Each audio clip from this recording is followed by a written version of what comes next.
नमस्कार साथियों, स्वागत है आप सभी का हमारी आज की इस मास्टर क्लास में। आज हम यूपी डीएलएड चतुर्थ सेमेस्टर में विज्ञान विषय की महामैराथन करने वाले हैं, जिसमें आपका लगभग पूरा सिलेबस ही कवर किया गया है। जिस भी बच्चे ने अभी तक विज्ञान विषय नहीं पढ़ा है या थोड़ी बहुत पढ़ी है, वह उसकी तैयारी जो है इस मास्टर क्लास से बूस्ट होगी। तो आप वीडियो को अंत तक देखिएगा और कमेंट में हमें बताइएगा कि आपको यह क्लास कैसी लगी। वीडियो को लाइक करिएगा, अपने दोस्तों को शेयर करिएगा और चैनल को सब्सक्राइब करिएगा। तो शुरू करते हैं बिना समय गवाए हमारी आज की क्लास। अब हम समझते हैं प्रतिरोध और प्रतिरोध का संयोजन कैसे होता है। तो इसको समझने से पहले सबसे पहले हम प्रतिरोध की परिभाषा समझते हैं। देखिए, प्रतिरोध की जो परिभाषा है वो है किसी चालक में विद्युत धारा के प्रवाह का विरोध करने का गुण ही प्रतिरोध कहलाता है। यानी कि विद्युत धारा के प्रवाह में जो विरोध उत्पन्न करता है वही प्रतिरोध है। इसको R से प्रदर्शित करते हैं। अब इसका जो सूत्र है, प्रतिरोध का जो सूत्र है, सूत्र को समझते हैं। इसका जो फार्मूला है इसको R से डिनोट करते हैं। R बराबर V/I। V क्या हुआ? विभवांतर हो गया, और I क्या है? धारा है। इसकी एक परिभाषा और भी कह सकते हैं कि विभवांतर और धारा के अनुपात को ही चालक का प्रतिरोध कहते हैं। विभवांतर और धारा के अनुपात को ही प्रतिरोध कहते हैं। इसका मात्रक क्या है? इसको हम ओम से प्रदर्शित करते हैं। इसको प्रदर्शित कैसे करते हैं? ये सामने ये वाला जो है इसको इस सिंबल से प्रदर्शित करते हैं। 1 ओम क्या हुआ? जब 1 वोल्ट विभवांतर 1 एम्पीयर धारा में प्रवाहित हो उसे ही 1 ओम कहते हैं। इसके लिए 1 ओम बराबर 1 वोल्ट बटे 1 एम्पीयर। बढ़ते हैं आगे की तरफ। देखिए, आगे क्या है कि जो प्रतिरोध जो है वो किन किन बातों पर निर्भर करता है। पहले तो ये पहला जो पॉइंट इसमें है चालक की लंबाई। देखिए, चालक की जितनी ज़्यादा लंबाई होगी उसका उतना ही प्रतिरोध होगा। दूसरा जो है अनुप्रस्थ क्षेत्रफल। ज़्यादा क्षेत्रफल होने पर वहाँ पे कम प्रतिरोध कार्य करता है। तीसरा है पदार्थ का प्रकार। देखिए, प्रकार से मतलब है कि किस पदार्थ में प्रतिरोध कैसा काम करता है। जैसे कि तांबा हो गया, चांदी हो गया, एल्युमिनियम हो गया, इन चालकों का जो प्रतिरोध कम रहता है। वहीं दूसरी तरफ नाइक्रोम हो गया, इन सब का प्रतिरोध जो है अधिक रहता है। चौथा फैक्टर हो गया तापमान। तो यहाँ पे एक संबंध द्वारा बताया गया है, एक फार्मूले के द्वारा, कि R बराबर जो है P जो है यहाँ पे नियतांक है, L/I, जहाँ पे R जो है प्रतिरोध है, P पदार्थ का प्रतिरोधकत्व है, L लंबाई है, और A अनुप्रस्थ क्षेत्रफल। यानी कि प्रतिरोध ज़्यादा कब होगा?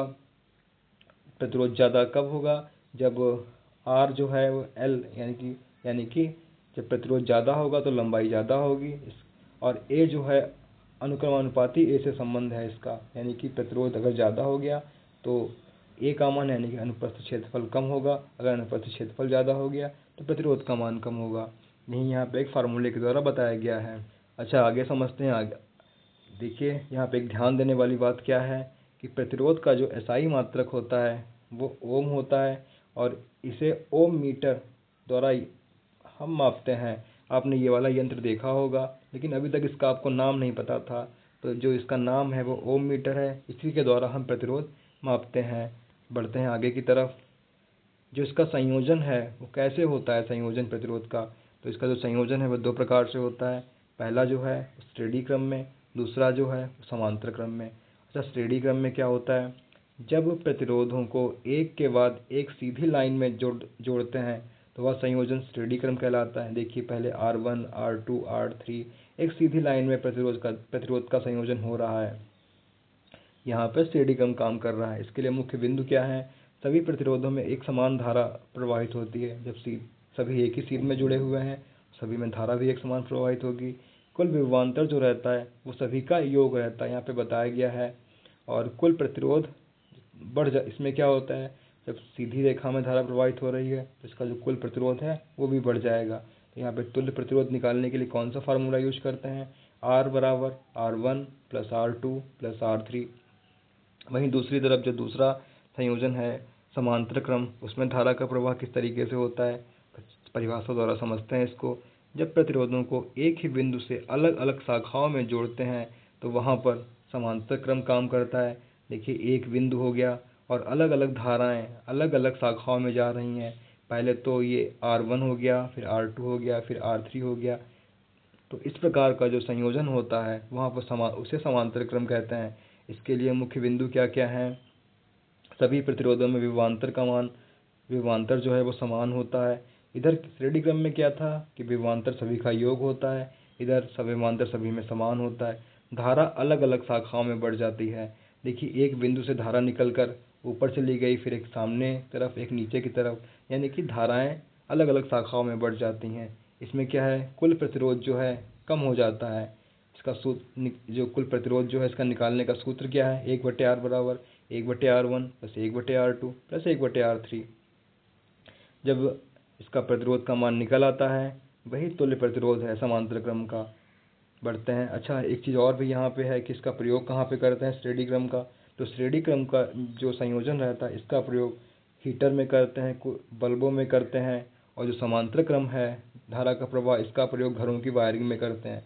घरों की वायरिंग में आपने देखा होगा, एक तार से कई तारे सार अलग अलग दिशाओं में फैलाए जाते हैं। वहीं पर जो धारा का प्रवाह है समांतर क्रम में किया जाता है। अच्छा, श्रेणी क्रम और समांतर क्रम में आपसे अगर अंतर पूछ लिया तो उसे आप कैसे हल करेंगे?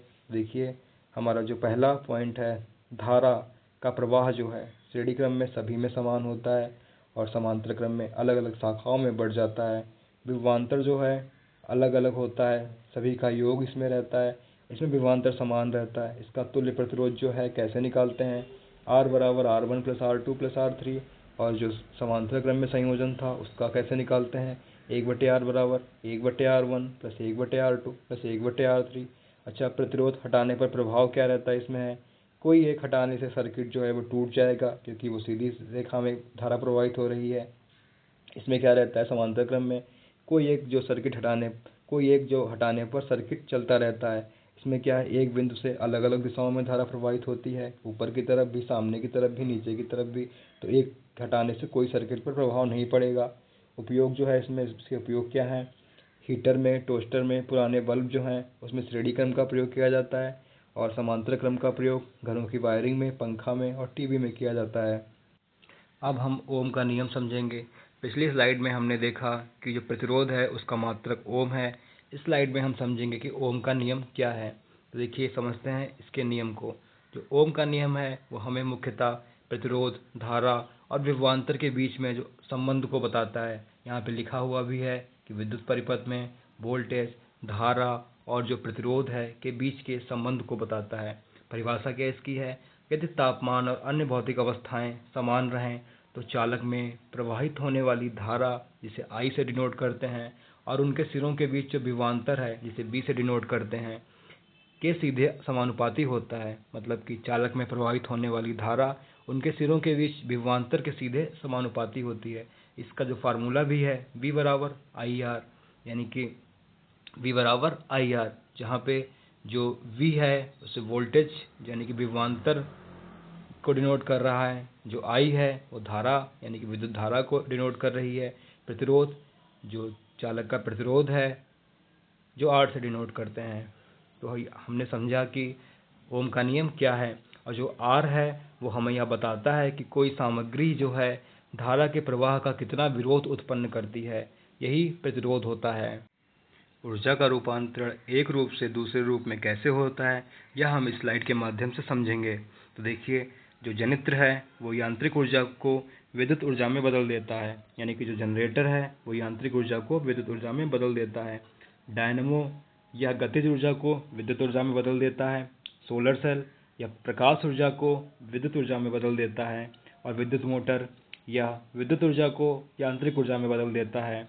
इनमें से आपको सवाल कभी कभी बहुविकल्पी में या कभी कभी अतिलघुत्तरी में 1 नंबर में पूछ लिया जाता है, इसलिए ऊर्जा के रूपांतरण को ध्यान रखिएगा। अब समझते हैं हम तड़ित चालक के बारे में, आखिर ये होता क्या है। तो इसकी जो परिभाषा है पहले उसे समझते हैं। तड़ित चालक वह धातु है, तड़ित चालक वह धातु की छड़ होती है जो इमारत के ऊपर लगाई जाती है ताकि आकाशीय बिजली से सुरक्षा हो सके। आपने देखा होगा जो इमारतों के ऊपर इस तरीके की एक धातु की छड़ लगी रहती है। इसकी बनावट कैसी होती है, ऊपर से नुकीली छड़ होती है, बीच में मोटा तार लगा हुआ होता है, और नीचे जो है नीचे जो है या ज़मीन से अर्थिंग लेती रहती है। यहाँ चित्र में बताया भी गया है, जैसे ऊपर की जो नुकीली हो गई, बीच में मोटा तार लगा हुआ है, और ज़मीन से अर्थिंग ले रही है। इसके कार्य क्या होते हैं? जब बिजली गिरती है तो तड़ित चालक होता है उसे अपनी ओर खींच लेता है और इस तार के जरिए ज़मीन में भेज देता है। यहाँ ज़मीन में भेज दिया, जिससे बिल्डिंग की सुरक्षा होती है। दूसरे शब्दों में हम कह सकते हैं कि आकाशीय विद्युत को नियंत्रित करने के लिए तड़ित चालक का प्रयोग किया जाता है। इसके ऊपरी सिरे जो होते हैं वो नुकीले होते हैं, इस तरीके से नुकीले होते हैं, और यह जो सिरे होते हैं ये आवेश ग्रहण करके बिना किसी को नुकसान पहुंचाए जो वो आवेश होता है उसे ज़मीन की ओर स्थानांतरित कर देते हैं। यही तड़ित चालक का मुख्य कार्य है। याद रखने की एक ट्रिक यहाँ पे दी हुई है कि जो तड़ित चालक हैं बिजली को पकड़कर ज़मीन में भेजना। जब बिजली गिरती है तो तड़ित चालक उसे अपनी ओर खींच लेते हैं, तार के जरिए ज़मीन में नीचे भेज देते हैं और हमारी बिल्डिंग सुरक्षित रहती है। ये तिकोने आकार के होते हैं, इस तरीके से तिकोने आकार के होते हैं। अब समझते हैं थोड़ा सा चालक, कुचालक और अर्धचालक के बारे में। इनसे भी परीक्षा में आपसे क्वेश्चन पूछा जाता है। सबसे पहले समझते हैं चालक क्या होते हैं। चालक, जिन्हें हम कंडक्टर कहते हैं, चालक की परिभाषा क्या हुई? ऐसे पदार्थ जिनमें बिजली आसानी से गुजर सकती है, या ऐसे पदार्थ जिनमें विद्युत जो है आसानी से प्रवाहित हो सकती है, उन्हें चालक कहते हैं। इसके एग्जाम्पल क्या हुए? तांबा हो गया, लोहा हो गया, एल्युमिनियम हो गया, चांदी हो गया, सोना हो गया, ये सभी चालक के अंतर्गत आते हैं। दूसरा जो है वो कुचालक क्या होता है? कुचालक ऐसे पदार्थ, इसका नाम से ही स्पष्ट है, कुचालक, ऐसे पदार्थ जिनमें बिजली नहीं गुजरती या ऐसे पदार्थ जिनमें विद्युत का आवेश प्रवाह नहीं होता, उन्हें कुचालक कहते हैं। इसके एग्जाम्पल क्या होंगे? पहला रबर हो गया, दूसरा प्लास्टिक हो गया, तीसरा लकड़ी हो गया। ये ऊष्मा के कुचालक हैं, जिनमें बिजली नहीं प्रवाहित हो वे ऊष्मा के कुचालक हैं। अच्छा, अर्धचालक क्या होता है? अर्धचालक, जो इन्हें सेमीकंडक्टर कहते हैं, इसकी परिभाषा क्या है? ऐसे पदार्थ जिनमें से बिजली कभी कभी या थोड़ी मात्रा में गुजर सकती है, यानी कि ये कभी कभी गुजर भी सकती है और कभी कभी नहीं भी गुजर सकती है, ऐसे पदार्थों को अर्धचालक कहते हैं। इसके अंतर्गत आते कौन कौन से हैं? एक तो सिलिकॉन हो गया, दूसरा जर्मेनियम हो गया। अगर आपसे पूछा जाए कि सिलिकॉन और जर्मेनियम ऊष्मा के चालक, मतलब विद्युत के चालक हैं या कुचालक हैं या अर्धचालक हैं, तो आपका सही जवाब रहेगा जो सिलिकॉन और जर्मेनियम हैं वो विद्युत के अर्धचालक हैं। अब यहाँ पे एक क्विक जो है क्या नाम रिवीजन कर लेते हैं कि जो चालक कंडक्टर होते हैं उनमें बिजली का प्रवाह आसानी से गुजर जाता है, कुचालक में बिजली नहीं गुजरती और अर्धचालक में थोड़ी थोड़ी गुजर जाती है। अब समझते हैं कि धारा का प्रवाह जो है वो कैसे होता है। धारा के प्रवाह मुख्यतः दो प्रकार से होता है। एक आपने पढ़ा होगा डीसी और आपने पढ़ा होगा एसी। डीसी का मतलब डायरेक्ट करंट, एसी का मतलब अल्टरनेट करंट। डीसी क्या होता है? जब वह धारा जो एक ही दिशा में लगातार बहती है उसे दिष्ट धारा कहते हैं। इसके लिए मुख्य विशेषताएं क्या क्या हैं? धारा का प्रवाह स्थिर रहता है, वोल्टेज भी सामान्यतः स्थिर रहती है, समय के साथ नहीं बदलती। इसे कह सकते हैं वह धारा जो दिशा एवं परिमाण के साथ ना बदले वही दिष्ट धारा है। इसके उदाहरण कौन कौन से हो गए? देखिए, दिष्ट धारा का जो प्रयोग किस में करते हैं? इसका प्रयोग मोबाइल की बैटरी, टार्च में या डीसी मोटर में किया जाता है। इसके स्रोत कौन कौन से हो गए? डीसी के स्रोत, इसके स्रोत जो हैं वो बैटरी हो गया, सेल हो गया, सोलर पैनल हो गया, डीसी के स्रोत। अच्छा, इसके एक ग्राफ द्वारा भी समझते हैं क्या? इसमें जो देखा आपने है ना, धारा स्थिर रहती है, सीधे ही चल रही धारा है। अब समझते हैं एसी के बारे में। एसी क्या है? ये अल्टरनेटिंग करंट क्या होता है? वह धारा जो समय समय पर अपनी दिशा बदलती रहती है उसे प्रत्यावर्ती धारा कहते हैं। इसके लिए मुख्य विशेषताएं जो हैं, विशेषताएं क्या हैं? धारा की दिशा बार बार बदलती रहती है। देखिए यहाँ पे ग्राफ द्वारा जो बताया गया है कि कभी ऊपर जा रही, कभी नीचे जा रही, फिर ऊपर जा रही, तो धारा की दिशा बार बार बदलती रहती है। वोल्टेज भी बदलता रहता है, इसमें है कभी देखिए ज़्यादा वोल्टेज से बिजली आ रही, कभी कम वोल्टेज से बिजली आ रही, और इसकी आवृत्ति जो है 50 हर्ट्ज होती है। इसके मेनली इसके स्रोत क्या होते हैं? इसके स्रोत जो होते हैं जनरेटर हो गया, और पावर स्टेशन हो गया। अच्छा, आपसे एक क्वेश्चन भी पूछ लेते हैं कि जनरेटर जो है वो किस कॉन्सेप्ट पे काम करता है। तो ये जनरेटर जो है वो यांत्रिक ऊर्जा को विद्युत ऊर्जा में बदलने का काम करता है। अच्छा, प्रत्यावर्ती धारा के जो एग्जाम्पल हैं वो क्या हो सकते हैं। इसके एग्जाम्पल यहाँ पे दिए गए हैं कि पंखा हो गया, टीवी हो गया, फ्रिज हो गया। आपसे एक एमसीक्यू में क्वेश्चन भी पूछा जाता है कि 4 ऑप्शन दिए रहते हैं, उसमें पूछा जाता है कि इसमें पहचानिए कि डीसी करंट किसमें फ्लो हो रहा है। तो इसके एग्जाम्पल आपको होते हैं कि पंखा हो गया, टीवी हो गया, फ्रिज हो गया, या कूलर दे दिया और टॉर्च दे दिया, तो वहाँ पे टॉर्च इसका सही उत्तर माना जा होता है। अच्छा, एसी और डीसी में अंतर क्या होता है, ये समझते हैं इस अंतर को भी, कि इसमें दिशा जो होती है एक दिशी होती है एसी करंट में, इसमें बार बार बदलती रहती है। इसमें वोल्टेज इसकी स्थिर होती है, इसमें वोल्टेज भी बदलता रहता है। इसका उपयोग कहाँ करते हैं, इसका उपयोग जो बैटरी वाले डिवाइस में करते हैं। इसका उपयोग घर उद्योग और सार्वजनिक बिजली वाले स्थानों पर करते हैं। इसमें ट्रांसमिशन जो है इसका अधिक दूरी तक नहीं हो सकता। आपने देखा होगा कि डीसी करंट का ट्रांसमिशन बहुत दूर तक नहीं कर सकते, और एसी करंट को तार के माध्यम से लंबी दूरी तक आसानी से कर सकते हैं। इसको याद रखने के लिए ट्रिक भी एक है कि डीसी को डायरेक्ट कहते हैं, डायरेक्ट का मतलब एक दिशा, एसी को अल्टरनेट कहते हैं, इसका मतलब कि बदलती रहना। निष्कर्ष के यहाँ पे है कि डीसी का उपयोग बैटरी और छोटी छोटी चीज़ों में किया जाता है, जबकि एसी का उपयोग घरों, उद्योगों और लंबी दूरी तक बिजली पहुँचाने में किया जाता है। चलिए बढ़ते हैं अपनी अगली स्लाइड की तरफ। परीक्षा में आपसे एक प्रश्न और पूछते हैं कि विद्युत बल्ब जो है उसके सभी भागों का चित्र बनाते हुए सचित्र उल्लेख करें। तो देखिए, एक चित्र के माध्यम से मैंने बताने का प्रयास किया है कि विद्युत बल्ब के कौन कौन से भाग रहते हैं। तो इसमें जो सबसे पहला भाग है वो जो कांच का आवरण, जो बाहरी आवरण आपने देखा होगा कांच का, इसके होता क्या है, यह पारदर्शी होता है और जो अंदर के जो भाग होते हैं उनकी सुरक्षा करता है। दूसरा जो भाग है फिलामेंट यानी कि तंतु, यह पतला तार होता है जिसमें बिजली प्रवाहित होती है, या गर्म होने पर प्रकाश उत्पन्न करता है। अच्छा, इसका जो फिलामेंट है इसका जो गलनांक है, आपसे अगर पूछ लें कितना होता है, तो इसका जो गलनांक है वो 3307 डिग्री सेल्सियस होता है, इसका गलनांक जो है। ठीक है, अगला जो इसका जिसमें सहायक तार, जो तीसरा इसका भाग है, सहायक तार क्या होता है, जो ये तार हो गया, यह फिलामेंट को सहारा देने का कार्य करता है। अच्छा, अगर आपसे पूछा जाए कि फिलामेंट तक जो करंट पहुंचाने का काम कौन करता है, तो यहाँ पे जो चौथा है लीड इन तार, फिलामेंट को करंट पहुंचाने का काम करता है। अच्छा, जो ये दिया हुआ है ना कि 5वां पॉइंट, जो कांच का सपोर्ट जो है यहाँ पे नीचे आपने देखा होगा कांच लगी रहती है, तो ये जो इसका क्या कार्य होता है, यह कांच का हिस्सा अंदर के भागों को मजबूती से पकड़ने का काम करता है। जो ये कांच का सपोर्ट रहता है, कांच के सपोर्ट के ऊपर एक इंसुलेटर लगा होता है। इस इंसुलेटर का काम क्या है, यह बिजली का करंट जो है कांच या बिजली का करंट कांच के सपोर्ट से बाहर के हिस्से में जाने से रोकता है, जो इंसुलेटर जो होता है। अच्छा, नीचे देखा होगा चूड़ी जैसी होती हैं, इनको स्क्रू कैप कहते हैं। इसका का क्या कार्य है, यह बल्ब को होल्डर में कसकर लगाने और बिजली के संपर्क के लिए इसका प्रयोग करते हैं, कसने के लिए इसका होल्डर में लगाने के लिए इसका प्रयोग करते हैं।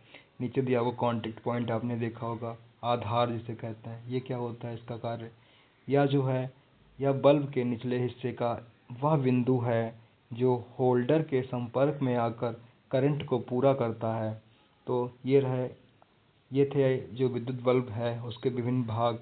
तो इसका सचित्र वर्णन आप याद रखिएगा, परीक्षा में पूछ लेते हैं। एक सारांश में समझ लेते हैं इसमें कौन कौन से पॉइंट होते हैं। कांच का आवरण, फिलामेंट, सहायक तार, लीड इन तार, कांच का सपोर्ट, इंसुलेटर, धातु का स्क्रू कैप और कांटेक्ट पॉइंट। अच्छा, बल्ब में गैसें कौन कौन सी होती हैं, इसमें प्राय नियॉन होती है, आर्गन होती है, नाइट्रोजन, जितनी भी निष्क्रिय गैसें हैं उनका प्रयोग कर सकते हैं। मेनली तो क्या है कि नियॉन, आर्गन का प्रयोग करते हैं, नाइट्रोजन का भी प्रयोग कर लेते हैं, मेनली यही गैसें हैं। अब समझते हैं कि धातु और अधातु क्या होता है। तो पहले समझते हैं धातु क्या है। तो धातु क्या होती हैं, धातु चमकीली होती हैं, यह ताप और विद्युत के अच्छे चालक होते हैं, पीटने पर पतले हो जाते हैं, इससे तार बनाए जा सकते हैं, प्रायः ठोस अवस्था में पाई जाती हैं। लेकिन इसका एक अपवाद जो है वो पारा है। पारा एक धातु है, फिर भी यह द्रव अवस्था में पाया जाता है। अच्छा, धातुएं हैं कौन कौन सी, आपसे पूछा जाए कि दैनिक जीवन में कौन कौन सी धातुएं हैं, तो लोहा हो गया, तांबा हो गया, एल्युमिनियम हो गया, ये सभी धातुएं हैं। अच्छा, अधातु क्या होती है, अधातु चमकहीन होती हैं, ताप और विद्युत की जो खराब चालक होती हैं, भंगुर होती हैं, पीटने पर टूट जाती हैं, इसके हम तार भी ना तो इसके तार बनाए जा सकते हैं, ना इसकी पत्तियां बनाई जा सकती हैं। ठोस और द्रव जो है गैस तीनों अवस्था में पाई जाती है। अच्छा, इसके जो उदाहरण हो गए वो कौन कौन से हैं? जो अधातुएं हैं वो ऑक्सीजन है, कार्बन है, सल्फर है, ये सभी अधातुएं हैं। अगर आपसे पूछा जाए कि इनका तुलनात्मक, पेपर में पूछ लेते हैं कि धातु और अधातु में क्या अंतर है या इसका तुलनात्मक जो है अध्ययन करो, तो आप उसमें इसके बीच जो अंतर है उसके बारे में भी लिख सकते हैं। देखिए, इसके बारे में जो अंतर है वो है, पहला तो समझते हैं चमक क्या होती है। धातुएं चमकदार होती हैं और अधातुएं जो होती हैं नहीं चमक होती। इसमें चालकता जो है अच्छी चालक होती हैं धातुएं, और ये खराब चालक होती हैं। इनकी प्रकृति जो है धातुओं की मजबूत धातुएं होती हैं, ये भंगुर होती हैं, पीटने पर टूट जाती हैं। आकार जो है, पीटकर पतले तार बनाए जा सकते हैं धातुओं से, और अधातुओं से पीटने पर तार नहीं बनाए जा सकते। अवस्था जो है, किस अवस्था में धातुएं पाई जाती हैं? धातुएं प्रायः ठोस अवस्था में पाई जाती हैं, लेकिन जो पारा है वो द्रव अवस्था में पाया जाता है। अधातुएं ठोस, द्रव, गैस तीनों अवस्थाओं में पाई जा सकती हैं। तो देखिए, यहाँ पे एक याद रखने का टिक जो है, मेटल जो है वो शाइनी यानी कि चमकदार होता है, स्ट्रांग होता है, कंडक्टर होता है। नॉन मेटल जो अधातु होती हैं वो डल होती हैं, वीक होती हैं, इंसुलेटर होती हैं। इनका जो धातु और धातु का उपयोग है, उपयोग कहाँ करते हैं? देखिए, निर्माण कार्य में, मशीनों में, विद्युत उपकरण में, वाहन में, आभूषण बनाने में इनका उपयोग करते हैं। अधातुओं का उपयोग कहाँ करते हैं? श्वसन, ऑक्सीजन के लिए। कार्बन डाइऑक्साइड जो पेंसिल में प्रयोग करते हैं, सल्फर जो है दवाइयों में इसका या रसायन में इसका प्रयोग किया जाता है। एक निष्कर्ष, कंक्लूजन इसका क्या हुआ धातु और धातु पढ़ने का? धातु और धातु दोनों ही हमारे जीवन के लिए विशेष महत्वपूर्ण हैं। इनके गुणों के आधार पर ही इनको अलग अलग पढ़ा जाता है, इनका अलग अलग उपयोग किया जाता है। अब हम अयस्क के सांद्रण की प्रक्रिया समझते हैं। आखिर ये प्रक्रिया होती क्या है? तो यहाँ पे लिखा हुआ है कि अयस्क से अवांछित अशुद्धियाँ हटाकर उसमें धातु की मात्रा बढ़ाने की प्रक्रिया सांद्रण कहलाती है। यह धातु निष्कर्षण का पहला और महत्वपूर्ण चरण है। कहने का मतलब कि जो पिसा हुआ अयस्क है उससे जो अशुद्धियाँ हैं, अशुद्धियाँ क्या क्या हो सकती हैं? कंकड़ हो सकता है, पत्थर हो सकता है, या अन्य प्रकार की अशुद्धियाँ हैं, उनको दूर करने की प्रक्रिया जो है वही सांद्रण है। तो यहाँ पे सांद्रण की जो है 3 विधियाँ बताई गई हैं: गुरुत्वीय पृथक्करण विधि, फेन प्लवन विधि या चुंबकीय पृथक्करण विधि। चलिए एक एक करके हम इन तीनों विधियों को विस्तार से समझते हैं। सबसे पहले हम बात करते हैं गुरुत्वीय पृथक्करण विधि की। तो इसका प्रयोग कहाँ पे करते हैं? तो सबसे पहले तो इसका सिद्धांत समझ लेते हैं। अयस्क और अशुद्धियों के घनत्व में अंतर के आधार पर यह पृथक्करण किया जाता है।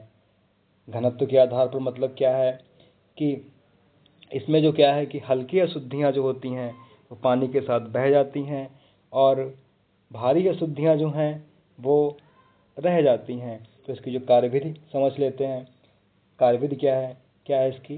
पिसे हुए अयस्क को पानी की धारा में प्रवाहित किया जाता है।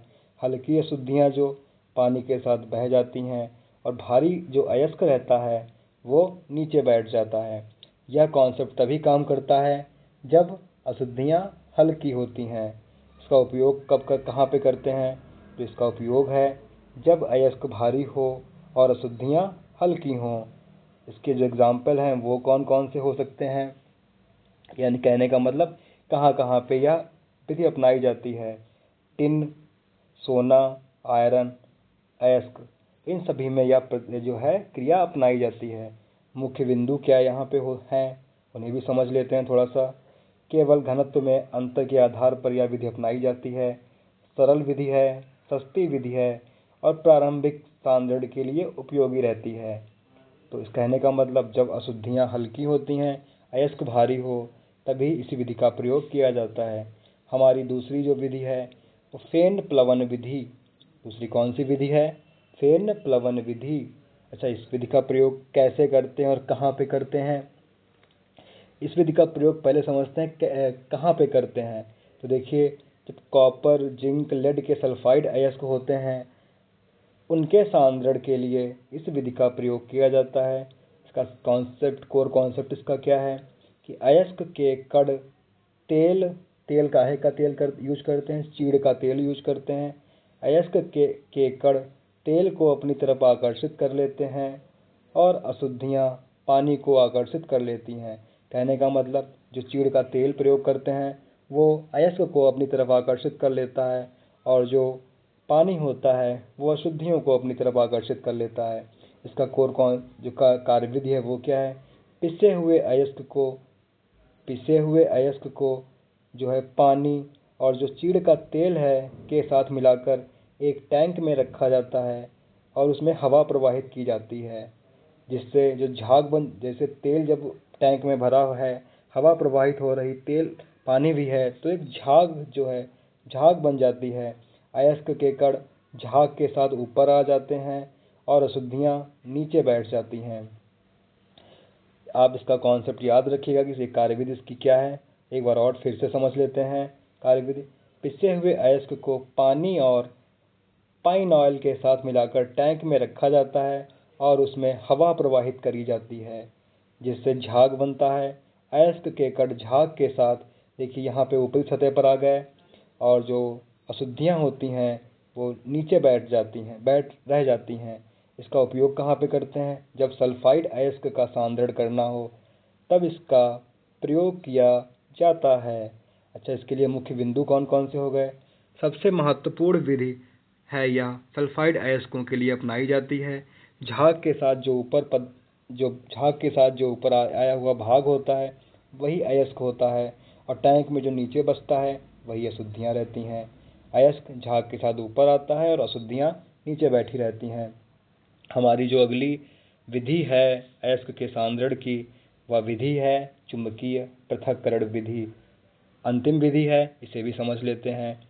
चुंबकीय पृथक्करण विधि क्या होती है कि इसका जो पहले तो सिद्धांत समझ लेते हैं। इसका सिद्धांत क्या है कि चुंबकीय और अचुंबकीय पदार्थों के गुणों के आधार पर यह विधि बनाई गई है। इसमें क्या रहता है कि जब अयस्क में चुंबकीय अशुद्धियाँ पाई जाती हैं तो इस विधि का प्रयोग किया जाता है। इसकी कार्यविधि क्या है ये भी समझ लेते हैं। पिसे हुए अयस्क को एक पतली बेल्ट पर डाला जाता है। देखिए यहाँ पे एक बेल्ट जैसी लगी हुई है, जो पिसा हुआ अयस्क है इसके ऊपर डाला जाता है, बेल्ट के ऊपर, जो कि एक चुंबकीय रोलर से होकर गुजरती हैं। चुंबकीय कण जो है रोलर की ओर आकर्षित होते हैं, क्योंकि रोलर भी चुंबकीय है और चुंबक की तरफ आकर्षित होता है, तो रोलर की तरफ आकर्षित होती हैं, जबकि जो अशुद्धियाँ हैं वो दूर चली जाती हैं, जिससे क्या होता है, हमें शुद्ध अयस्क जो है वो प्राप्त हो जाता है। इसका उपयोग कहाँ पे करते हैं, जब अयस्क या अशुद्धियों में से कोई एक चुंबक हो तब इस विधि का प्रयोग किया जाता है। उदाहरण के लिए क्या है इसके, आयरन अयस्क हो या सिलिका। जैसे जब आयरन अयस्क जो चुंबकीय होता है, सिलिका अचुंबकीय होता है। जब अशुद्धियाँ आयरन अयस्क में मिली रहती हैं तो इस विधि का प्रयोग किया जाता है। इसके लिए मुख्य बिंदु कौन कौन से हो गए, चुंबकत्व के आधार पर इसका जो है पृथक्करण किया जाता है, यह सबसे सटीक है, प्रभावी विधि है और व्यापक रूप से अपनाई जाती है। इन तीनों विधियों को आप ध्यान रखिएगा। परीक्षा में अगर आप इन तीनों में से कोई एक विधि आ जाती है तो आप लिख सकते हैं। एक बार और समझ लेते हैं क्या होता है। गुरुत्वीय पृथक्करण विधि में क्या था, जब अशुद्धियाँ हल्की थीं तब इस विधि का प्रयोग करते थे। पानी के साथ जो अशुद्धियाँ, इसमें क्या था कि जब पानी की धारा प्रवाहित करते थे तो अशुद्धियाँ थीं जो पानी के साथ बह जाती थीं। फेन प्लवन विधि में क्या इसका विधि थी, इसमें क्या था, पानी और चीड़ का तेल मिलाकर एक टैंक में भरते थे और जो अशुद्धियाँ होती हैं वो पानी के साथ, मतलब चीड़ के तेल के साथ में, झाग के साथ में मिलकर ऊपर आ जाती हैं और अशुद्धियाँ नीचे बैठ जाती हैं। चुंबकीय पृथक्करण विधि क्या थी, इसमें रोलर लगा होता है, जब अयस्क में चुंबकीय अशुद्धियाँ मिली रहती हैं तब इस विधि का प्रयोग करते हैं। तीनों विधियाँ आपको समझ में अच्छे से आ गई होंगी। कोई एक कंक्लूजन लिखा हुआ है, क्या लिखा हुआ है देख लेते हैं, वो भी है एक बार, कि अयस्क का सांद्रण धातु निष्कर्षण की एक आवश्यक प्रक्रिया है, जिसमें अलग अलग अयस्कों के गुणों के आधार पर उनमें अलग अलग विधियाँ अपनाई जाती हैं। जैसे हल्की अशुद्धियों में गुरुत्वीय पृथक्करण विधि, सल्फाइड अयस्कों के लिए फेन प्लवन विधि, और चुंबकीय अशुद्धियाँ जब होती हैं तो चुंबकीय पृथक्करण विधि अपनाते हैं। क्विक रिवीजन भी कर लेते हैं। भारी हल्का अलग करना चुंबकीय विधि। तेल जहाज का खेल जो होता है फेन प्लवन विधि में, और चुंबक से खींचना चुंबकीय विधि। याद रखने के लिए ये भी समझ लें, घनत्व का अंतर गुरुत्वीय पृथक्करण विधि, तेल का जहाज फेन प्लवन और चुंबक का आकर्षण चुंबकीय पृथक्करण विधि। उम्मीद है आपको समझ में आई होगी अयस्क सांद्रण की विधियाँ। अब हम धातु के निष्कर्षण की विधियों के बारे में समझते हैं। अच्छा, ये धातु का निष्कर्षण होता क्या है? सबसे पहले समझते हैं धातु का निष्कर्षण। सांद्रित अयस्क से अशुद्धियों को दूर करने की क्रिया जो होती है वो धातु का निष्कर्षण है। इसकी दो विधियां हैं। पहली विधि जो है भर्जन है, दूसरी विधि जो है वो निस्तापन है। चलिए सबसे पहले हम समझते हैं भर्जन के बारे में। भर्जन क्या होता है?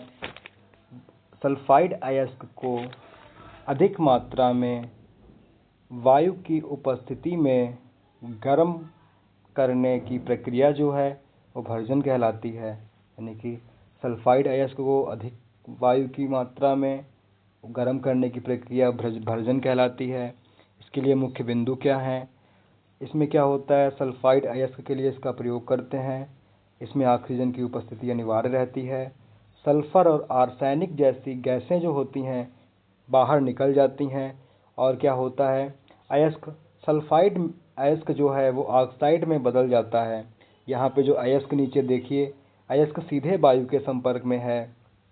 इसीलिए कहते हैं कि अयस्क को वायु की उपस्थिति में गर्म किया जाता है। एक अभिक्रिया के माध्यम से भी समझते हैं। देखिए सल्फाइड अयस्क है जिंक सल्फाइड ZnS, और ये वायु की उपस्थिति में जब इसको गर्म किया गया तो यह ऑक्साइड अयस्क में बदल गया ZnO।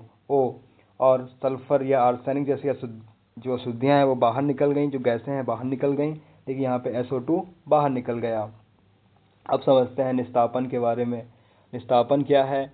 निस्तापन वह प्रक्रिया है कार्बोनेट और हाइड्रेटेड जो अयस्क होते हैं उनको सीमित या बिना वायु की उपस्थिति में गर्म करने की प्रक्रिया जो है वो निस्तापन कहलाती है।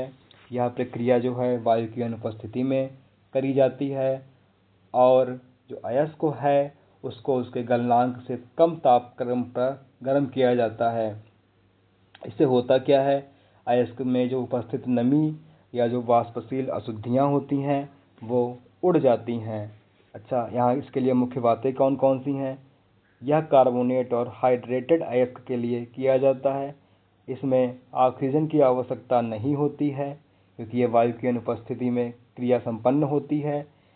नमी और CO2 जैसी गैसें बाहर निकलती हैं। और क्या होता है, अयस्क जो है वो ऑक्साइड में परिवर्तित हो जाता है। अभिक्रिया के माध्यम से समझते हैं क्या ये प्रक्रिया है।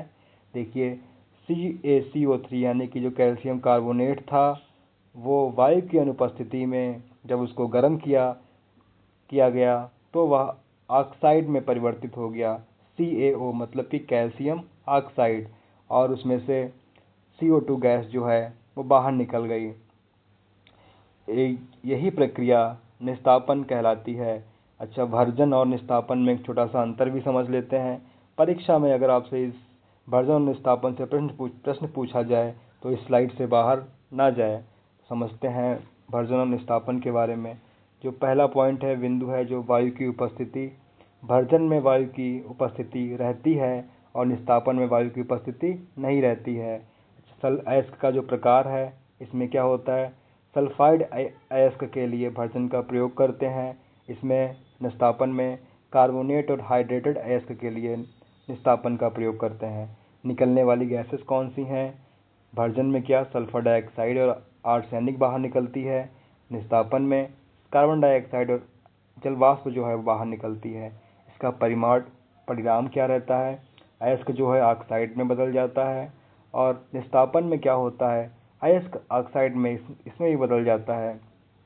उदाहरण के लिए यहाँ पे एक जो हमने अभिक्रिया समझी थी अभी कि जिंक सल्फाइड जो था ऑक्सीजन की उपस्थिति में जब इसको गर्म किया गया तो जिंक ऑक्साइड में बदल गया और सल्फर डाइऑक्साइड गैस बाहर निकल गई। ऐसे ही निस्तापन में हमने एक अभिक्रिया समझी थी, जो कैल्शियम कार्बोनेट था वो वायु की अनुपस्थिति में जब इसको गर्म किया तो कैल्शियम ऑक्साइड में बदल गया और कार्बन डाइऑक्साइड गैस बाहर निकल गई। अच्छा, इसके लिए तापमान भी देख लेते हैं कि भर्जन में क्या तापमान रहता है, निस्तापन में क्या तापमान रहता है। तो आमतौर पर जो भर्जन में तापमान है वो 600 से 1000 डिग्री सेल्सियस तक रहता है, और जो निस्तापन के लिए उपयुक्त तापमान है वो 300 से 900 डिग्री सेल्सियस तक रहता है। तो उम्मीद है आपको धातु के निष्कर्षण की जो भर्जन और निस्तापन विधियाँ थीं वो समझ में आई होंगी। अब हम धातु के निष्कर्षण में जो प्रयुक्त होने वाली भट्ठियाँ हैं उनके बारे में समझते हैं। तो इसके लिए 2 भट्ठियाँ प्रयोग में लाई जाती हैं, एक तो परावर्तनी भट्ठी, दूसरी है वात्या भट्ठी। सबसे पहले बात करते हैं परावर्तनी भट्ठी के बारे में। परावर्तनी भट्ठी या क्या होती है? यह भट्ठी अग्निशयी ईंटों की बनी होती है और इसके जो मुख्य भाग हैं ईंधन कक्ष, भट्ठी कक्ष, चिमनी। देखिए ईंधन कक्ष इधर है, भट्ठी कक्ष जो है मध्य में है, और भट्ठी चिमनी जो है वो किनारे पर है जहाँ से गर्म गैसें निकलती हैं। इस भट्ठी में आग जो है वो दूसरी स्थान पर जलाई जाती है और अयस्क दूसरी जगह पर रखा हुआ है। तो इसकी कार्यविधि क्या है? ईंधन को अलग स्थान पर जलाते हैं और अयस्क सीधे आग के संपर्क में नहीं आता। देखिए आग दूसरी जगह है, ईंधन दूसरी जगह है, तो अयस्क जो है सीधे आग के संपर्क में नहीं आया। गर्म गैसें जो हैं छत से टकराकर अयस्क पर गिरती हैं। देखिए गर्म गैसें, यहाँ पे आग जल रही, यहाँ से जो गैसें निकलती हैं ऊपर जो यहाँ से छत से टकराईं और फिर अयस्क के ऊपर गिरीं, इसीलिए कहा गया है गर्म गैसें छत से टकराकर नीचे गिरती हैं। इसी कारण इसको परावर्तनी भट्ठी कहा जाता है। देखिए यहाँ पे एक परावर्तन का कॉन्सेप्ट काम कर गया, गैसें ऊपर टकराईं और फिर नीचे अयस्क पर गिरीं, इसी कारण जो है इसको परावर्तनी भट्ठी कहते हैं। अच्छा, इसकी विशेषताएं क्या क्या हुई? अयस्क केवल गर्म गैसों के संपर्क में ही रहता है, आग दूसरी जगह है, अयस्क दूसरी जगह है, तो गर्म गैसों के संपर्क में ही रहा। इसमें ऑक्सीकरण और रिडक्शन की जो प्रक्रिया है वो दोनों प्रक्रियाएं चल सकती हैं और धातुओं से जो अशुद्धियां हैं वो दूर हो जाती हैं। इसका जो उपयोग है वो किन किन के निष्कर्षण के लिए किया जाता है? इसका उपयोग है तांबा, टिन, अन्य धातुओं के निष्कर्षण में इसका प्रयोग किया जाता है। कोर कॉन्सेप्ट आप इतना बस याद रखिएगा कि ईंधन दूसरी जगह जल रहा है, अयस्क दूसरी जगह रखा हुआ है, और जो अयस्क है वो सीधे आग के संपर्क में नहीं आया, और जो ईंधन से निकलने वाली गैसें हैं वो पहले दीवार से टकराईं ऊपर और फिर नीचे अयस्क पर आ गईं। इसी कारण इसको परावर्तनी भट्ठी कहा जाता है। इसका जो उपयोग था वो तांबा, टिन, अन्य धातुओं के निष्कर्षण में किया गया। परावर्तनी भट्ठी की प्रक्रिया आपको समझ में आई होगी। अब बात करते हैं वात्या भट्ठी के बारे में, जो हमारी दूसरी भट्ठी है वात्या भट्ठी। अच्छा हाँ, एक चीज़ और भी यहाँ पे है कि जो परावर्तनी भट्ठी है इसमें कौन कौन सी प्रक्रिया होती हैं? इसमें परावर्तनी भट्ठी में भर्जन और निस्तापन ये दोनों प्रक्रियाएं होती हैं। अब वात्या भट्ठी के बारे में बात करते हैं। वात्या भट्ठी जो कि लंबी होती है, बेलनाकार होती है, और इसकी ऊंचाई कितनी होती है? 25 से 60 मीटर इसकी ऊंचाई होती है। और इसका जो व्यास होता है, व्यास कितना होता है? 12 से 14 मीटर इसका व्यास होता है। इसकी जो बाहरी सतह है वो इस्पात की बनी होती है और अंदर की सतह जो है वो अग्निसह या अग्निरोधी ईंटों की बनी होती है। इसके मुख्य भाग कौन कौन से हैं? इसके मुख्य भाग जो हैं, हॉपर है, जो ऊपरी भाग है वो हॉपर है, मध्य का भाग है उसे भट्ठी की बॉडी कहते हैं, और नीचे के भाग को बॉस या चूल्हा कहते हैं, जो नीचे का भाग है। इसकी विशेषताएं क्या हैं उनके बारे में भी समझ लेते एक बार हैं। की विशेषताएं जो हैं, इसमें निरंतर प्रक्रिया चलती रहती है। गैस ऊपर की ओर जाती हैं, अयस्क नीचे की ओर आता है। गैसेस जो हैं ऊपर की ओर आती हैं और अयस्क नीचे की तरफ आता है। 2 निकास होते हैं, एक से धातु निकलती है। देखिए एक से धातु निकल रही, पिघली हुई धातु, 2 निकास हैं। दूसरे से धातुमल निकल रहा है। ये इसकी मुख्य विशेषताएं हैं। पहला जो था, चार्ज क्या होता है? हॉपर में निम्नलिखित वस्तुएं डाली जाती हैं। कौन कौन सी वस्तुएं डालते हैं? अयस्क डालते हैं, कोक डालते हैं, फ्लस्क डालते हैं। कार्यविधि क्या रहती है? नीचे से गर्म वायु फूंकी जाती है, तापमान जो है वो धीरे धीरे बढ़ता है। नीचे से जब गर्म वायु फूकेंगे तो नीचे की सतह पर तापमान ज़्यादा हुआ, ऊपर की सतह पर धीरे धीरे तापमान कम होता चला गया। नीचे 1500 डिग्री, फिर 1000 से 1200 हो गया, फिर 700 डिग्री सेल्सियस, फिर 400 डिग्री सेल्सियस। गर्म गैसें फूकी जाएंगी तो तापमान नीचे बढ़ेगा, ऊपर धीरे धीरे घट जाएगा। तो कोक है वो जलकर CO गैस में बदल जाता है और अयस्क को रिड्यूस कर दी है। इसके जो उत्पाद क्या हुए, इसके पिघली धातु नीचे इकट्ठा होती है। जो देखिए यहाँ से जो दूसरे द्वार जो था, इससे पिघली धातु का निकास किया जाता है। अशुद्धियाँ जो हैं वो धातु मल के रूप में बाहर निकल जाती हैं। वात्या भट्ठी लंबी बेलनाकार भट्ठी है। बाहरी सतह जिसकी इस्पात की बनी होती है, भीतरी सतह जिसकी अग्निशय ईंटों की बनी होती है। इसके 3 भाग थे, हॉपर, मध्य की बॉडी, नीचे का वॉश या चूल्हा। इसके नीचे 2 निकास होते हैं, एक से पिघली धातु निकल रही, दूसरे से धातुमल निकल रहा। नीचे से गर्म गैसें फूकी जाती हैं और अशुद्धियाँ जो हैं वो धातुमल के रूप में निकल जाती हैं। परावर्तनी वात्या भट्ठी की क्रियाविधि आपको समझ में आई होगी, उम्मीद करते हैं। अब इसका उपयोग भी समझ लेते हैं कहाँ पे करते हैं। मुख्यतः लोहा, जिसे आयरन निकालने में इसका प्रयोग करते हैं। आयरन में कह सकते हैं या प्रगलन में कह सकते हैं। प्रगलन में प्रायः वात्या भट्ठी का प्रयोग किया जाता है। अच्छा, प्रगलन की प्रक्रिया होती क्या है? भर्जित अयस्क से बहिर्जित अयस्क में उचित गालक मिलाकर भट्ठी में उच्च ताप पर गलाने की प्रक्रिया प्रगलन कहलाती है। इसमें ताप अधिक दिया जाता है, इसीलिए प्रगलन की प्रक्रिया जो है वह वात्या भट्ठी में कराई जाती है। अब इन दोनों के बीच में एक एग्ज़ाम के लिए इम्पोर्टेंट जो डिफरेंस है वो भी समझ लेते हैं। ईंधन अलग स्थान पर जलता है। इसमें परावर्तनी भट्ठी में, वात्या भट्ठी में कोक भट्ठी के अंदर ही जलता है। ताप स्रोत जो है, गर्म गैसें छत से परावर्तित होकर अयस्क पे आती हैं। कोक गर्म मतलब कि इसमें अयस्क जो है वो गर्म गैसों के संपर्क में ही रहता है। अयस्क आग के सीधे संपर्क में नहीं आता, जो संपर्क है और इसमें क्या होता है, वात्या भट्ठी में जो अयस्क है वो आग के संपर्क में आता है। इसका उपयोग कहाँ पे करते हैं? इसका उपयोग जो है वो तांबा, टिन आदि धातुओं में निष्कर्षण में करते हैं। इसका प्रयोग मुख्यतः लोहा निकालने में इसका प्रयोग किया जाता है।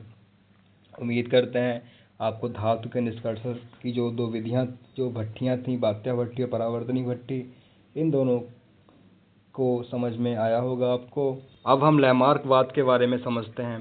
सबसे पहले समझते हैं कि लैमार्क आखिर कौन थे, उन्होंने कौन सी पुस्तक की रचना करी, उनके मुख्य सिद्धांत क्या थे, उनकी आलोचना किस प्रकार से हुई।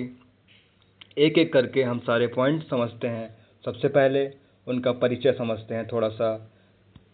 इनका परिचय जो है, ये जो वैज्ञानिक है लैमार्क, इनका पूरा नाम जीन बैप्टिस्ट डी लैमार्क था। इनका जो मुख्य सिद्धांत था वो उपार्जित लक्षणों की वंशागति इनका मुख्य सिद्धांत था।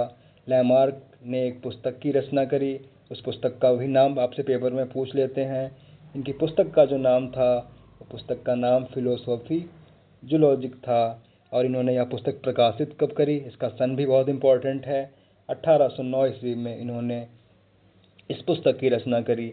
और इनका जो जीवन काल कब से कब तक रहा, 1744 ईस्वी से 1829 ईस्वी तक इनका जीवन काल रहा।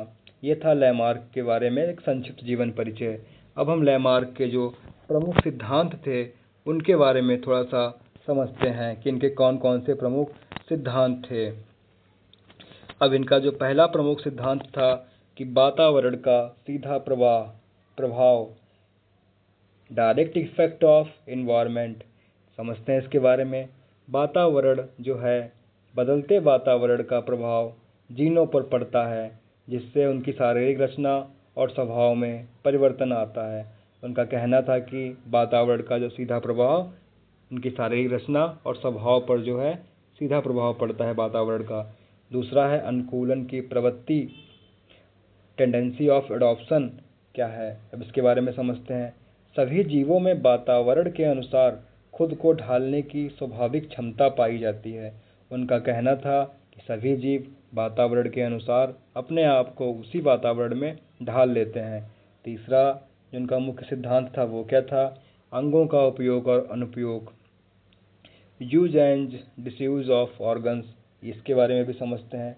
अच्छा, पहले समझते हैं उपयोग क्या है। इन्होंने बताया कि जिस अंग का अधिक उपयोग होता है वह अधिक विकसित और मजबूत होता है। मतलब कि जिस अंग का अधिक प्रयोग करेंगे वह अंग ज़्यादा मजबूत हो जाएगा, ज़्यादा विकसित हो जाएगा। अच्छा, इसके अनुप्रयोग क्या थे? इसका अनुप्रयोग जो था, जिस अंग का उपयोग कम होता है उसका धीरे धीरे जो है वो कमज़ोर होने लगता है और लुप्त होने लगता है। इसका एक एग्जाम्पल है अवशेषी अंग। जो हमारे अवशेषी अंग हैं उनका हमने उपयोग कम से कम किया और वो धीरे धीरे लुप्त हो गए। यही डार्विन के अनुसार मानना था कि जिस अंग का उपयोग हम ज़्यादा करेंगे वो अधिक मजबूत हो जाएगा और जिसका उपयोग हम कम करेंगे वो धीरे धीरे विलुप्त होता चला जाएगा। अगला जो मुख्य कॉन्सेप्ट था इनका, जो मुख्य सिद्धांत के रूप में जाना जाता है इनके लिए, उपार्जित लक्षणों की वंशागति, इसके बारे में भी समझते हैं। जीवन काल के दौरान जो परिवर्तन जीव अर्जित करता है वह अगली पीढ़ी में चला जाता है। कई पीढ़ियों बाद एक नई प्रजाति बन जाती है। उनका मानना था कि जो भी लक्षण या जो भी परिवर्तन होते हैं जीव अर्जित करता है वे अगली पीढ़ी में चले जाते हैं या कई पीढ़ियों बाद एक नई प्रजाति बन जाती है। अब लैमार्कवाद की आलोचना भी हुई। इस लैमार्कवाद की आलोचना क्या क्या थी? सबसे पहला जो इसकी आलोचना थी वो पहलवान का उदाहरण लिया गया। क्या उदाहरण क्या था? देखिए, एक पहलवान की विकसित मांसपेशियां उसके बच्चे में जन्मजात नहीं होती। इनकी आलोचना में कहा गया कि पहलवान का बच्चा पहलवान नहीं होता। इनकी पहली आलोचना यही थी। दूसरी जो आलोचना इनकी थी, अंधे माता पिता। जो आलोचना में बताया गया कि अगर किसी के माता पिता अंधे हैं तो उसकी संतान जो है वो अंधी पैदा नहीं होती। अगली जो आलोचना थी, सांस्कृतिक परंपरा। सदियों से नाक कान छेदे जाने की प्रक्रिया चल रही है, लेकिन जब बच्ची का जन्म होता है तो उसके नाक कान छेदे नहीं होते हैं। यही इसकी तीसरी आलोचना थी। चौथी जो आलोचना थी लैमार्कवाद की, वो बीजमैन का प्रयोग जो था। बीजमैन ने चूहों की पूंछ 22 पीढ़ियों तक काटी, लेकिन हर बार नई संतान पूंछ के साथ ही पैदा हुई। यहाँ पे जो इनका कॉन्सेप्ट था कि उपार्जित लक्षणों की वंशागत, यहाँ पे पूर्णतः फेल हो गया। अच्छा, दूसरा एक महत्वपूर्ण निष्कर्ष यहाँ पे एक और समझ लेते हैं कि जो बीजमैन जिन्होंने चूहे की पूंछ काटकर प्रयोग किया था, उन्होंने एक सिद्धांत भी प्रतिपादित किया 1892 ईस्वी में, जन्म द्रव्य की निरंतरता का सिद्धांत, कॉन्टिन्यूटी ऑफ जर्मप्लाज्म जो है।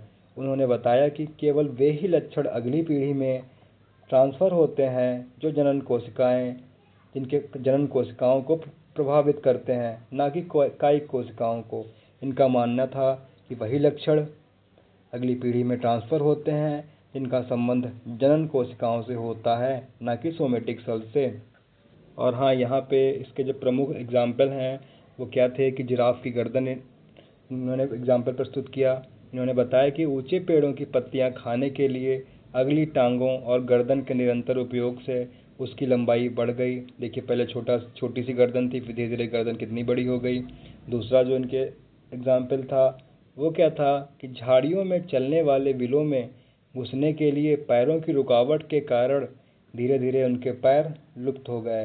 देखिए, यहाँ पे दिखाया गया है सांपों में कि झाड़ियों में चलने और बिल में घुसने के कारण उनके पैर लुप्त हो गए। तो उम्मीद है आपको ये लैमार्कवाद समझ में आया होगा। अब समझते हैं हम समजात अंग और समरूप अंग के बारे में। तो सबसे पहले बात करते हैं समजात अंग की। देखिए, समजात अंग क्या होते हैं? ऐसे अंग जिनकी जो संरचना रहती है वो समान रहे, लेकिन उनके कार्य अलग अलग हों। मतलब संरचना समान, कार्य अलग अलग। इसके लिए मुख्य बातें क्या हैं? अंदर की संरचना समान होती है, कार्य अलग अलग होते हैं, और इनके जो पूर्वज होते हैं, इनके जो एंसेस्टर हैं वो एक से ही जुड़े रहते हैं। उदाहरण क्या हैं? मनुष्य का हाथ हो गया, वेल का फ्लिपर हो गया, चमगादड़ के पंख हो गए। तीनों की रचना एक समान है, लेकिन इसके कार्य अलग अलग हैं। दूसरा जो है, मनुष्य का हाथ और बिल्ली के पैर देखने में तो एक जैसे ही लगते हैं, लेकिन दोनों का कार्य अलग अलग है। अब हम समरूप अंग के बारे में समझते हैं। समरूप अंग क्या होते हैं, इसकी परिभाषा देख लेते हैं।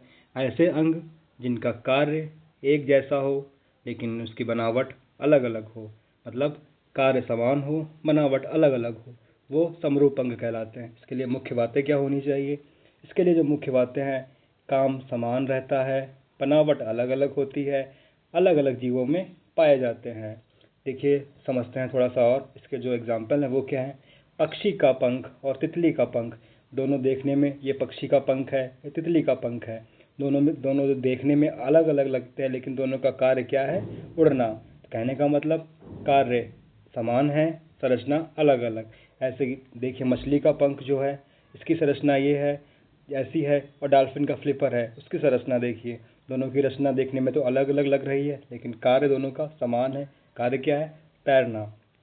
तो एक छोटा सा क्विक समरी देख लेते हैं। समजात अंग का मतलब कि कार्य अलग अलग, रचना समान, समजात अंग। समरूप क्या है, कार्य समान और रचना अलग अलग। एक छोटा सा अंतर भी देख लेते हैं। इसमें बनावट कैसी होती है, समजात में बनावट होती है समान, और समरूप में बनावट अलग अलग होती है। कार्य जो हैं समजात में अलग अलग होते हैं और समरूप में कार्य समान होते हैं। उदाहरण जो है हाथ और फ्लिपर।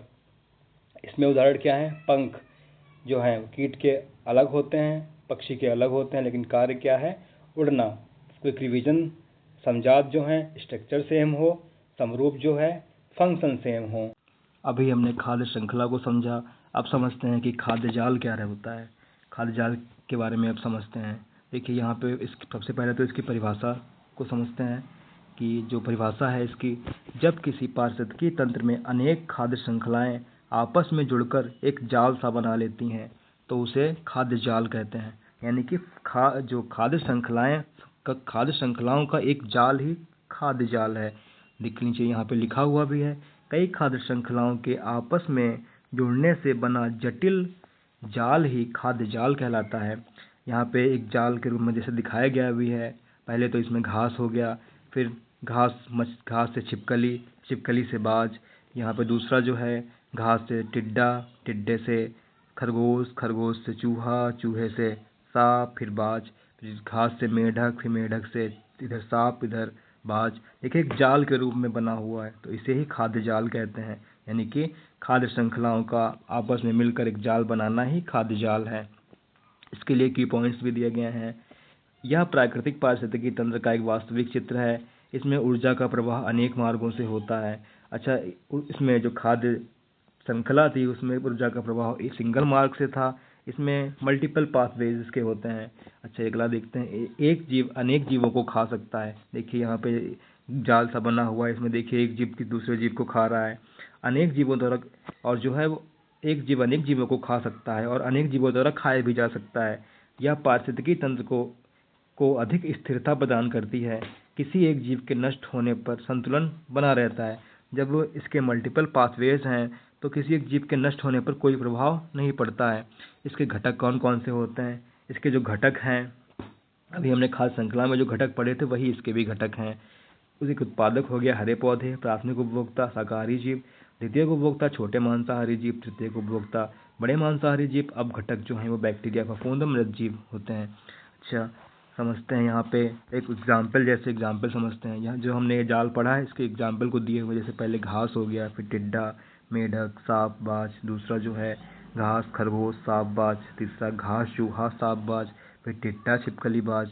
कई श्रृंखलाएं आपस में जुड़कर एक खाद्य जाल बनाती हैं।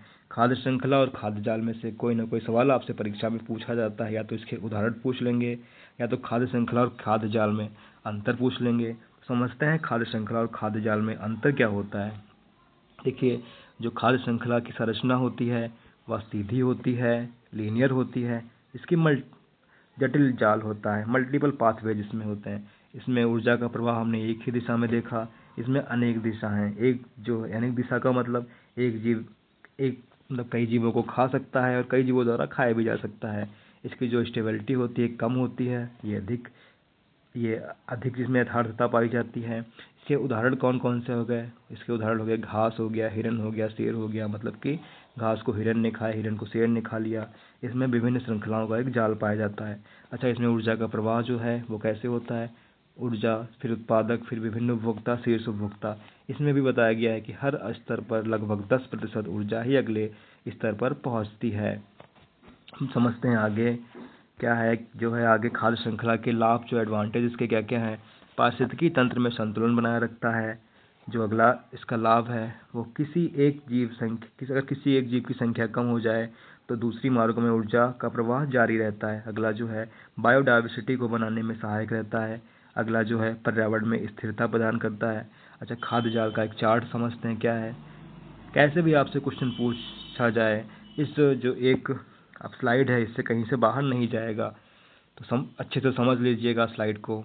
तो पहले क्या है कि उत्पादक हो गए, प्राथमिक उपभोक्ता, फिर द्वितीयक उपभोक्ता, तृतीयक उपभोक्ता, फिर बैक्टीरिया अपघटक जो है। इसके लिए महत्वपूर्ण तथ्य क्या दिए हुए हैं समझते हैं कि खाद्य जाल जो है पारिस्थितिकी तंत्र में जटिलता को दर्शाता है। जितने अधिक विकल्प होंगे पारिस्थितिकी तंत्र उतना ही स्थिर होगा। खाद्य जाल में अपघटक सभी स्तरों के मृत जीवों और अवशिष्ट पदार्थों को विघटित करते हैं और पोषक तत्वों को पुनः मृदा में उपलब्ध कराते हैं। तो आप याद रखिएगा यहाँ पे इस पॉइंट को। देखिए यहाँ पे एक निष्कर्ष दिया हुआ नीचे है कि खाद्य जाल प्राकृतिक जगत की वास्तविकता को दर्शाता है, जहाँ जीव एक दूसरे से जुड़े होते हैं, ऊर्जा अनेक मार्गों में प्रवाहित होती है। हम बढ़ते हैं अपने अगली स्लाइड की तरफ। अब हम समझते हैं प्राथमिक उपचार क्या होता है। तो इससे समझने से पहले सबसे पहले हम इसकी परिभाषा समझते हैं कि प्राथमिक उपचार आखिर है क्या। तो इसकी जो परिभाषा है वो है कि प्राथमिक उपचार वह तात्कालिक सहायता है जो किसी घायल या बीमार व्यक्ति को डॉक्टर या अस्पताल पहुंचने से पहले दी जाती है ताकि उसकी जान बचाई जा सके, स्थिति को और बिगड़ने से रोका जा सके, दर्द या कष्ट को कम किया जा सके। कहने का मतलब ये है कि आपातकालीन स्थिति में प्रारंभिक जो सहायता दी जाती है उसे ही प्राथमिक उपचार कहते हैं। अर्थात रोगी को डॉक्टर के आने से पहले या अस्पताल ले जाने से पहले जो तुरंत जो सहायता दी जाती है वही प्राथमिक उपचार है। प्राथमिक उपचार के लिए जो आवश्यक कुछ शर्तें हैं, वो शर्तें क्या क्या होनी चाहिए। जो बॉक्स है वो साफ़ सुथरा होना चाहिए, सामग्री एक्सपायरी डेट के अंदर होनी चाहिए, बॉक्स आसानी से उपलब्ध स्थान पर रखा जा सके, सामान व्यवस्थित ढंग से रखा होना चाहिए, बॉक्स पर फर्स्ट एड लिखा होना चाहिए, समय समय पर जांच और अपडेट किया जाए। ये प्राथमिक उपचार के लिए आवश्यक शर्तें हैं। तो बढ़ते हैं हम आगे। देखिए प्राथमिक उपचार बॉक्स में आवश्यक जो उपकरण हैं वो क्या क्या होने चाहिए। पहले तो पट्टी और ड्रेसिंग सामग्री, इसमें क्या क्या होना चाहिए। स्टाइल गॉज होना चाहिए, बैंडेज होना चाहिए, कॉटन होना चाहिए, अडहेसिव टेप होना चाहिए और टेप होना चाहिए। औजार क्या क्या होने चाहिए। कैंची होनी चाहिए, चिमटा होना चाहिए, सेफ्टी पिन होना चाहिए, थर्मामीटर होना चाहिए। अच्छा, औषधियाँ कौन कौन सी होनी चाहिए। एंटीसेप्टिक द्रव्य होना चाहिए, आयोडीन, एंटीबायोटिक क्रीम हो, बर्न क्रीम हो, दर्द निवारक हो जैसे कि पैरासीटामोल। अच्छा, अन्य सामग्री क्या होनी चाहिए फर्स्ट एड बॉक्स में। तो अन्य सामग्री जो हैं दस्ताने हों, मास्क हो, ORS का पैकेट होना चाहिए, टॉर्च होनी चाहिए, साफ़ पानी भी साथ में होना चाहिए। अच्छा, जो प्राथमिक उपचार के गुण कौन कौन से होने चाहिए। देखिए एक अच्छे जो प्राथमिक उपचार देने वाले को यानी कि फर्स्ट एडर में कौन कौन से गुण होने चाहिए। पहला गुण तो ये है कि वह जो है वो त्वरित निर्णय क्षमता उसके अंदर होनी चाहिए। कहने का मतलब तुरंत सही निर्णय लेने की क्षमता हो, शांति एवं धैर्य रखने वाला हो, जो कि घबराए नहीं, शांत रहकर कार्य करे। सहानुभूति होनी चाहिए उसके अंदर, घायल व्यक्ति के प्रति दया होनी चाहिए, ज्ञान होना चाहिए उसे फर्स्ट एड से संबंधित, प्राथमिक उपचार का सही से ज्ञान हो, सावधानी उसके अंदर होनी चाहिए, बिना नुकसान पहुंचाए सहायता कर सके, आत्मविश्वास होना चाहिए, बिना डर के सही तरीके से मदद कर सके, स्वच्छता होनी चाहिए, साफ सफाई का ध्यान रखता हो। यही जो गुण हैं एक प्राथमिक उपचार देने वाले व्यक्ति के अंदर होने चाहिए। बढ़ते हैं अपने आगे की तरफ। क्या है जो प्राथमिक उपचार की प्रक्रिया संक्षेप में समझ लेते हैं। पहले तो स्थिति का निरीक्षण करते हैं, उसके बाद में सहायता के लिए बुलाते हैं, जैसे ज़रूरत पड़ने पर एम्बुलेंस डॉक्टर को बुलाएं, प्राथमिक उपचार दें, उपलब्ध सामग्री की मदद से प्राथमिक उपचार देते हैं, स्थिति पर नज़र रखते हैं, घायल व्यक्ति की स्थिति में सुधार या गिरावट का पर नज़र रखते हैं और उसको अस्पताल पहुंचाते हैं। यहाँ पे एक प्रक्रिया जैसे दी हुई है, एक निष्कर्ष दिया हुआ है, समझते हैं इसको पहले। निष्कर्ष क्या है कि प्राथमिक उपचार जीवन बचाने की पहली कड़ी है। सही समय पर दिया गया उपचार व्यक्ति की जान बचा सकता है और गंभीरता भी कम कर सकता है। अब हम संक्षारण को समझते हैं। सबसे पहले तो इसकी हम परिभाषा देखते हैं कि संक्षारण की प्रक्रिया क्या है। संक्षारण एक रासायनिक अभिक्रिया है। जब धातुएं वायुमंडल में ऑक्सीजन, नमी या रसायन के संपर्क में आती हैं, तब उनके ऊपर एक परत बन जाती है, जिससे क्या होता है, धातुएं धीरे धीरे नष्ट होने लगती हैं। यही प्रक्रिया संक्षारण कहलाती है। संक्षारण कहने का मतलब यह एक रासायनिक अभिक्रिया है। जब धातुएं ऑक्सीजन, नमी के संपर्क में आती हैं तो उनके ऊपर एक जंग की परत जैसी दिखाई देने लगती है, जिससे क्या होता है, धातुएं धीरे धीरे नष्ट होने लगती हैं। यही प्रक्रिया संक्षारण है। इसके लिए दो यहाँ पे मुख्य बिंदु क्या हैं कि संक्षारण जो है, इसमें क्या रहता है, धातु की सक्रियता। जो धातु जितनी ज़्यादा सक्रिय रहेगी वह उतनी जल्दी खराब होने का गुण उसके अंदर रहता है, उतनी जल्दी वह संक्षारित हो जाती है। इसका सबसे अच्छा जो एग्जाम्पल है वो है लोहा। लोहे पर जंग लगना संक्षारण का सबसे सामान्य और सबसे अच्छा उदाहरण है। जैसे इसकी प्रक्रिया क्या है, नीचे देखिए, एक उदाहरण के माध्यम से बताया गया है। पहले एक चमकदार लोहे की कील थी, वह ऑक्सीजन के संपर्क में आई और जल नमी के संपर्क में आई, जिससे क्या हुआ कि उसके ऊपर जंग लग गई और हमारा जो लोहा था वो संक्षारित हो गया। यह धीरे धीरे प्रक्रिया होती है और धातु को कमज़ोर बना देती है। अब संक्षारण से बचाव के उपाय कौन कौन से हुए। जब धातु संक्षारित हो रही है तो उसके उपाय भी तो होंगे। पहला जो उपाय है धातु को संक्षारण से बचाने के लिए, पेंट या पॉलिश द्वारा धातु की सतह पर पेंट का लेप लगाने से वायु और नमी का संपर्क जो है वो टूट जाता है और हमारी धातु सुरक्षित रहती है। हमने गांव घरों में देखा होगा, लोहे के दरवाजे या लोहे की ग्रिल पर हम पेंट कर देते हैं, जिससे क्या होता है, हम कहते भी हैं अब इस पर पेंट कर दी तो इस पर जंग नहीं लगेगी। तो जंग ना लगना, इसका जो कॉन्सेप्ट है वो संक्षारण से संबंधित है। पेंट का लेप कर दिया तो वायु और नमी का संपर्क टूट गया। अगला जो एग्जाम्पल है, ग्रीस या तेल लगाकर औजारों और मशीनों के पुर्जों पर तेल या ग्रीस लगाने से उन पर नमी का असर नहीं होता। अगला जो पॉइंट है, गैल्वनीकरण। इस विधि में लोहे की धातु के ऊपर जस्ते का लेप कर देते हैं और जंग, हमारे जो धातु है, हमारा जो लोहा है, उसके ऊपर जंग नहीं लगती या जंग के प्रति प्रभावी रहता है। एक नंबर में आपसे पूछ भी लेते हैं गैल्वनीकरण की प्रक्रिया, तो आप इसे याद रखिएगा। अगला जो पॉइंट है, विद्युत लेपन द्वारा।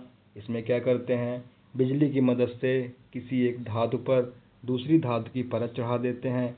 इससे क्या होता है कि हमारी धातु सुरक्षित रहती है और धातु चमकीली भी दिखाई देती है। अगला जो पॉइंट है, मिश्र धातु बनाकर, इसे भी आप याद रखिएगा, ये भी आपके लिए इम्पोर्टेंट है। शुद्ध धातु में अन्य तत्व मिलाकर उसे अधिक मजबूत बना देते हैं। इसका एग्जाम्पल क्या है, लोहा और जो कार्बन है मिलकर इस्पात बनाते हैं। स्टील में सामान्यतः लोहे की तुलना में कम जंग लगती है। बढ़ते हैं आगे की तरफ। यहाँ पे महत्वपूर्ण जो पॉइंट दिया हुआ है क्या है कि संक्षारण से धातु की मजबूती घटती है और उसकी आयु भी कम होती है। यहाँ पे बताया गया है कि धातु जब संक्षारित हो जाती है वह धीरे धीरे नष्ट होने लगती है। संक्षारण से बचाव के लिए लंबे समय तक, संक्षारण से अगर हमने बचाव कर लिया तो धातुएं जो लंबे समय तक सुरक्षित रहती हैं और उनकी सेल्फ लाइफ भी बढ़ जाती है। एक संक्षिप्त सार समझ लेते हैं। धातुएं जो थीं ऑक्सीजन नमी के संपर्क में आईं, उनके बीच रासायनिक अभिक्रिया हुई और धातुएं हमारी संक्षारित हो गईं, यानी कि धातुएं हमारी नष्ट होने लगीं। तो यह थी हमारी संक्षारण की प्रक्रिया। उम्मीद है आपको यह प्रक्रिया बहुत अच्छे से समझ में आई होगी।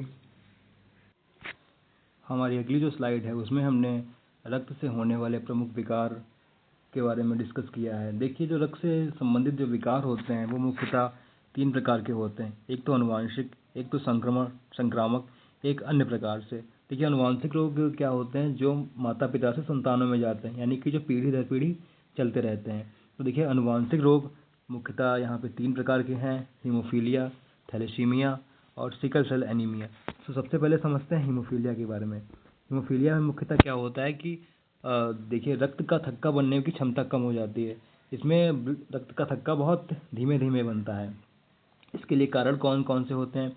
इसमें जो क्लॉटिंग फैक्टर 8 और क्लॉटिंग फैक्टर 9 है, उसकी कमी के कारण हीमोफीलिया रोग में रक्त का थक्का बन नहीं पाता। अच्छा, जो क्लॉटिंग फैक्टर 8 है उससे क्या होता है? उससे हीमोफीलिया ए होता है। हीमोफीलिया भी दो प्रकार की होती है, एक हीमोफीलिया ए, एक हीमोफीलिया दो। यहाँ पे प्रकार में बताया गया यहाँ पे कि हीमोफीलिया ए जो है वो क्लॉटिंग फैक्टर 8 के कारण होती है, हीमोफीलिया बी जो है वो 9 के कारण होती है। अच्छा, इसके जो लक्षण हैं, लक्षण क्या हीमोफीलिया के होते हैं? हीमोफीलिया में क्या होता है कि मामूली चोट लगने पर भी लंबे समय तक रक्तस्राव होता है। इसमें आप मुख्य बीमारी के जो हैं वो लक्षण भी ध्यान रखिएगा, पेपर में 1-2 नंबर में लक्षण भी पूछ लेते हैं। हमारा जो अगला रोग है वो थैलेसीमिया रोग है। थैलेसीमिया में क्या होता है? हीमोग्लोबिन निर्माण में आनुवांशिक दोष, यानी कि इसमें क्या होता है, आरबीसी की जो जीवन अवधि होती है वो प्रायः 120 दिन की होती है, लेकिन थैलेसीमिया रोग में इस आरबीसी की जीवन अवधि 120 दिन से कम समय में की हो जाती है। इसके लिए कारण कौन से हैं? इसका जो मेन कारण है कि ग्लोबुलिन चेन सिंथेसिस जो इसमें गड़बड़ी आ जाती है। अच्छा, ये ग्लोबुलिन चेन होता क्या है? देखिए, हीमोग्लोबिन पहले समझते हैं हीमोग्लोबिन क्या होता है। हीमोग्लोबिन एक हमारे खून में जो है ऑक्सीजन ले जाने का कार्य करता है। हीमोग्लोबिन एक प्रकार का प्रोटीन होता है। अच्छा, इसके अंदर भी दो चीज़ें होती हैं, एक अल्फा चेन होती है, एक बीटा चेन होती है। ग्लोबुलिन चेन, इसका तो सीधा सा मतलब है कि जो चेन जो है जो प्रोटीन बनाते हैं। थैलेसीमिया में क्या होता है, इनकी प्रोटीन बनाने की जो क्रिया होती है वो धीमी हो जाती है। इसीलिए इसीलिए जो होता है ना कि इसमें इसकी जीवन अवधि, जो आरबीसी की जीवन अवधि कम समय की हो जाती है। अगला इसके जो लक्षण हैं वो लक्षण क्या हैं? एक तो पहला लक्षण एनीमिया, कमजोरी, पीली त्वचा और वृद्धि में कमी। ठीक है, इसके प्रकार कौन कौन से हैं? इसके दो प्रकार हैं, एक थैलेसीमिया माइनर, एक थैलेसीमिया मेजर।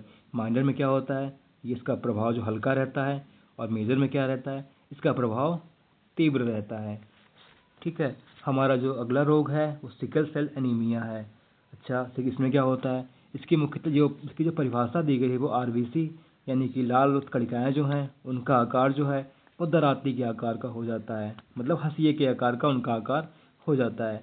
अच्छा, इसके लिए जो कारण कौन कौन से हैं?